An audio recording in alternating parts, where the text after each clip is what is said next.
دиректори агентии назорати маводи нашавари тоҷикистон генерал-майор ҳабибулло воидзода рӯзи 5 августи соли 2022 дар нишасти матбуотиаш гуфт таҳлилу мушоҳидаҳо нишон медиҳанд ки аз моҳи августи соли 2021 яъне ба сари қудрат омадани ҳаракати толибон то моҳи июли соли равон дар ноҳияҳои назди сарҳадии тоҷикистон бо афғонистон беш аз 3 тонна маводи нашъовар мусодира карда шудааст. ҳоле он ки дар тамоми давраи соли 2020 ҳаҷми мусодираи маводи нашъовар дар ин ноҳияҳои назди сарҳадӣ ҳамагӣ 1 тонну 185 килоро ташкил медод. аз ин омор бармеояд ки қочоқи маводи мухаддир аз афғонистон ба тоҷикистон дар давраи режими нави толибон қариб 3 маротиба афзоиш ёфтааст.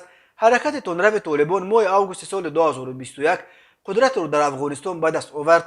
афзоиши қочоқи маводи мухаддир дар замони ҳукмронии толибон дар ҳолест ки роҳбарони он бо судури як фатвои вижа кишту парвариш, хариду фурӯш, қочоқ ва ҳатто истеъмоли маводи мухаддирро аз нигоҳи шариат ҳаром ҳукм карданд. ҳабибулло воидзода дар нишасти хабарияш ҳамчунин хабар дод ки дар ним соли якуми соли 2022 аз ҷониби мақомоти ҳифзу ҳуқуқ و ساختارهای قدرتی جمهوری تاجیکستان 12482 جنایت عمومی به قید گرفته شده است. از این شمار 384 جنایت وابسته به مواد نشه‌دار می باشد که در مقایسه با سال 2021 62 جنایت یا 13.9% کم به قید گرفته شده است. همین طور از شماره عمومی جنایت‌های در جمهوری به قید گرفته شده 3.1% را جنایت‌های مخدراتی تشکیل می‌دهند. بنا به آمار اگنتی در 6 ماه سال جاری در جمهوری از معاملات غیر قانونی 2 تن و 578 کیلوگرم 145 گرم مواد نشئه‌آور مصادره کرده شده است که در مقایسه با همین دوره سال 2021 1 تن و 695 کیلوگرم و 645 گرم 52.0% یا 882 کیلوگرم و 500 گرم